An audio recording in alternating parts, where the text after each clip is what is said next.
Viewers आज की video देखने से पहले इस चैनल को सब्सक्राइब कर लें और इस वीडियो को लाइक कर लें और इस तरह के इन्फॉर्मेटिव वीडियो सबसे पहले देखने के लिए बेल आइकन का बटन लाजमी दबाएं। शुक्रिया। जुर्म का रास्ता कितना ही आसान और लज्जतों भरा क्यों ना हो, इसका अंजाम बहुत बुरा होता है। आज की वीडियो भी इस ही बारे में है। व्यूअर्स आज की वीडियो उस इंसान के बारे में है जिसने कोलंबिया और अमेरिका की गवर्नमेंट को तिगनी का नाश निशान दिया था। आज की वीडियो पैब्लो एस्कोबार के बारे में है। पैब्लो एस्कोबार 1 दिसंबर 1949 को कोलंबिया में पैदा हुआ। व्यूअर्स इसकी माँ टीचर थी और इसका बाप किसान था। पैब्लो एस्कोबार शुरू से ही छोटी मोटी चोरियां करता था।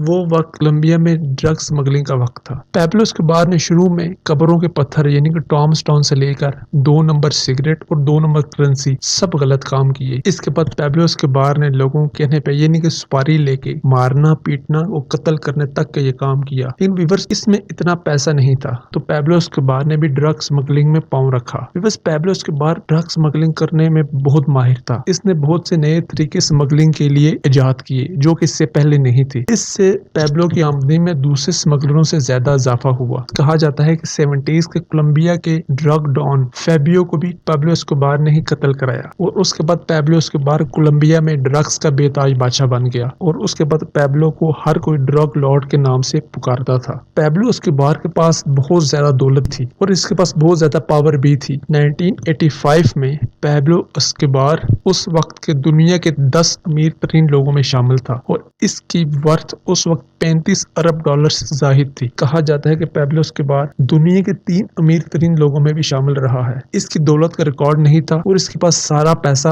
कैश फॉर्म में था, यानी कि इसके पास जो पैसा भी था कैश था। इसलिए ये अंदाजा लगाना बहुत मुश्किल है कि उसके पास कितना पैसा था। व्यूअर्स कहा जाता है कि अच्छे दिनों में पैब्लो एस्कोबार की एक दिन की आमदनी 45 करोड़ डॉलर से ज्यादा थी। अगर व्यूअर्स 45 करोड़ डॉलर को हम पाकिस्तानी करेंसी में कन्वर्ट करें तकरीबन ये 150 अरब से ज्यादा बनता है। पैब्लो एस्कोबार के पास इतना पैसा था कि इसके पास रखने के लिए जगह नहीं थी। जैसा कि मैंने कहा पैब्लो एस्कोबार ने अपने पैसे रखने के लिए बहुत से वेयर हाउसेज लिए और उनमें अपने पैसे रखता था। पैब्लो एस्कोबार के पास इतने पैसे थे कि उसने इन पैसों के लिए एक जहाज तक लिया कि वो अपने पैसों को एक जगह से दूसरी जगह लेकर जा सके। एस्कोबार अपने पैसों की रखवाली के लिए पैब्लो एस्कोबार ने बहुत से लोग भी रखे हुए थे। व्यूअर्स कहा जाता है कि पैब्लो एस्कोबार के पास इतने पैसे थे कि हर साल तकरीबन 2 अरब डॉलर के नोट या तो चूहे खा जाते थे या तो फट जाते थे या वो पानी की वजह से खराब हो जाते थे। पैब्लो एस्कोबार हर महीने 2500 डॉलर के रिबन्स खरीदता था ताकि वो अपने पैसों पर चढ़ा सके और इससे इसके पैसे खराब होने से बच सके। पैब्लो एस्कोबार ने कोलंबिया और अमेरिका में ड्रग स्मगलिंग करने का एक नया रिकॉर्ड कायम किया। दुनिया में 80% कोकेन की स्मगलिंग का ताल्लुक पैब्लो एस्कोबार से ही था। पैब्लो एस्कोबार के जमाने में कोलंबिया से अमेरिका रोजाना 100 से 150 टन तक कोकेन स्मगलिंग की जाती थी। पैब्लो एस्कोबार को यूएसए और कोलंबिया की गवर्नमेंट ने बहुत दफा पकड़ने की कोशिश की लेकिन विवश उनके हाथ नहीं आया। कोलंबिया में पैब्लो एस्कोबार तकरीबन 5 से 6 दफा जेल तोड़ कर भाग चुका। एक दफा तो एस्कोबार के दोस्तों ने जेल के साथ ही एक घर ले लिया और अपने घर से जेल तक एक सुरंग खोदी और उसमें से एस्कोबार को फरार करवाया। पैब्लो एस्कोबार के पास पैसा और पावर बेताशा थी। उसने बहुत से लोगों को कत्ल करवाया। विवश जब पैब्लो एस्कोबार के पास बेताशा पैसे जमा हो गए तो पैब्लो ने सियासत में कदम रखा और कांग्रेस का सेनेटर बन गया। पैब्लो एस्कोबार कोलंबिया का प्रेसिडेंट बनना चाहता था लेकिन कोलंबियन गवर्नमेंट पैब्लो एस्कोबार के पेशे को जानती थी, इसलिए पैब्लो प्रेसिडेंट न बन सका। लेकिन विवश पैब्लो ने कोलंबियन सियासत में कुछ ऐसा किया जिससे कोलंबियन पॉलिटिक्स हिल कर रह गई। पैब्लो एस्कोबार ने 3 प्रेसिडेंशियल कैंडिडेट को कत्ल कर दिया। इसके बाद पैब्लो ने कोलंबियन अटॉर्नी को भी कत्ल कर दिया। एक अंदाजे के मुताबिक पैब्लो ने 1000 से ज्यादा पुलिस के लोगों को कत्ल किया। पैब्लो एस्कोबार के बेटे ने एक दफा बयान दिया पैब्लो एस्कोबार ने तकरीबन 3 से 4 हजार लोगों को कत्ल किया है। पैब्लो एस्कोबार का एक बहुत अच्छा दोस्त जिसका नाम जॉन जेरो था जो कि हिटमैन भी था, उसने बहुत से लोगों को कत्ल किया।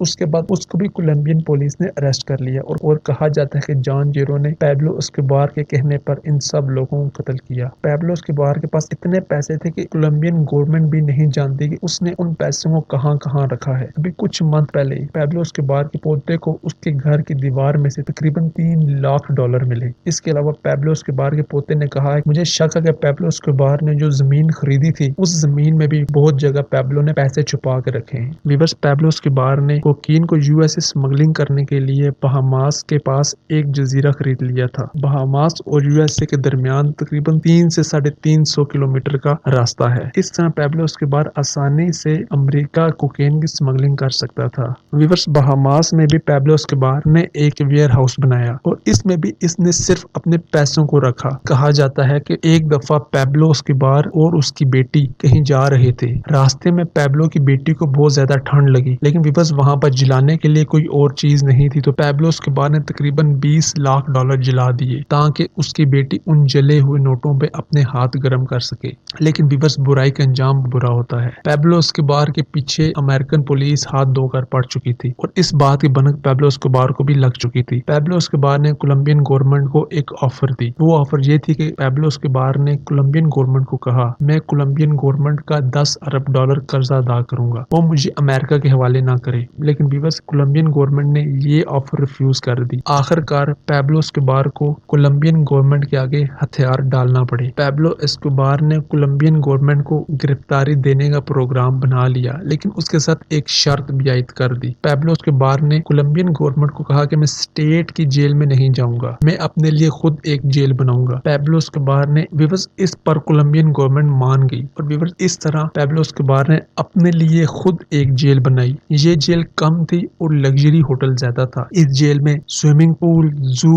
کلبز، پبز اور ویورس جہاں پر پیبلو اسکوبار کے بہت سے دوست آ کر پارٹیز کرتے تھے۔ لیکن ویورس، کولمبین گورنمنٹ کو پتا چل گیا تھا کہ پیبلو اسکوبار اس جگہ کا فائدہ اٹھا رہا ہے اور یہ ابھی تک دنیا میں اور خاص کر USA میں کوکین سمگلنگ کر رہا ہے۔ ویورس، اس کے بعد کولمبین پولیس نے USA پولیس کے ساتھ مل کر ایک پلان بنایا جس میں پیبلو اسکوبار کو اریسٹ کرنا تھا۔ اس کے ساتھ ایک پرائیویٹ ٹیم بھی بنی۔ اس ٹیم میں وہ لوگ شامل تھے جن کے رشتہ داروں کو پیبلو اسکوبار نے قتل کروایا۔ اس ٹیم کا صرف ایک ہی پلان تھا کہ پیبلو اسکوبار کو پکڑو اور پکڑ کے مار دو۔ اس پرائیویٹ ٹیم کے اس مشن کا نام لاس پیسٹ رکھا گیا۔ اس طرح امریکن پولیس اور کولمبین پولیس کے ساتھ ساتھ اس پرائیویٹ ٹیم نے بھی پیبلو اسکوبار کو کولمبیا میں تلاش کرنا شروع کر دیا اور کولمبیا کا چپا چپا چھان مارا، لیکن پیبلو اسکوبار نہیں ملا۔ تقریباً 15 ماہ کے دن رات تکدو کے بعد پیبلو اسکوبار کی رہائش کا پتہ چلا۔ 2 دسمبر 1993 USA پولیس، کولمبین پولیس اور وہ پرائیویٹ ٹیم اس جگہ پر پہنچ گئی جہاں پر پیبلو اسکوبار چھپا ہوا تھا۔ ویورس، اس سب پکڑو پولیس کو پیبلو اسکوبار کے ایک دوست پوپائے نے دیا جو کہ پیبلو اسکوبار سے کوکین خریدتا تھا۔ 1 دسمبر 1993 کو جب پیبلو اسکوبار اپنی سالگرہ کا کیک کھا رہا تھا، اسی دوران USA پولیس اور کولمبین پولیس نے اس جگہ پر دعویٰ بول دیا اور ان کے ساتھ وہ پرائیویٹ ٹیم بھی تھی۔ بس ان سب کے درمیان شوٹ آؤٹ ہوا جس میں پیبلو اسکوبار کے 300 سے زائد دوست مارے گئے جو کہ اس کے گروپ کے ممبر بھی تھے اور اس میں کچھ پیبلو اسکوبار کے رشتہ دار بھی تھے۔ کہا جاتا ہے کہ یہ شوٹ آؤٹ پورا ایک دن چلا اور 2 دسمبر 1993 کو پیبلو اسکوبار کو پولیس نے مار دیا۔ اس کے بعد پیبلو اسکوبار کے بیٹے نے کہا تھا کہ میرے باپ کو پولیس نے نہیں مارا، پیبلو اسکوبار نے اپنے آپ کو خود مارا ہے، کیونکہ ایک دفعہ پیبلو اسکوبار نے کہا اگر میں پکڑا جاؤں گا تو میں اپنی کن پٹی پر بندوق رکھ کر چلا دوں گا۔ جب پیبلو اسکوبار کی ڈیڈ باڈی ملی تو اس کی کن پٹی پر اور اس کی ٹانگوں پر گولیاں لگی ہوئی تھی۔ ویورس، اب پیبلو اسکوبار کے بیٹا اور بیٹی جرمنی میں رہائش پذیر ہیں اور پیبلو اسکوبار کی پراپرٹی اور تمام پیسے کولمبین گورنمنٹ نے اپنی تحویل میں لے لیے تھے۔ شکریہ، اللہ حافظ۔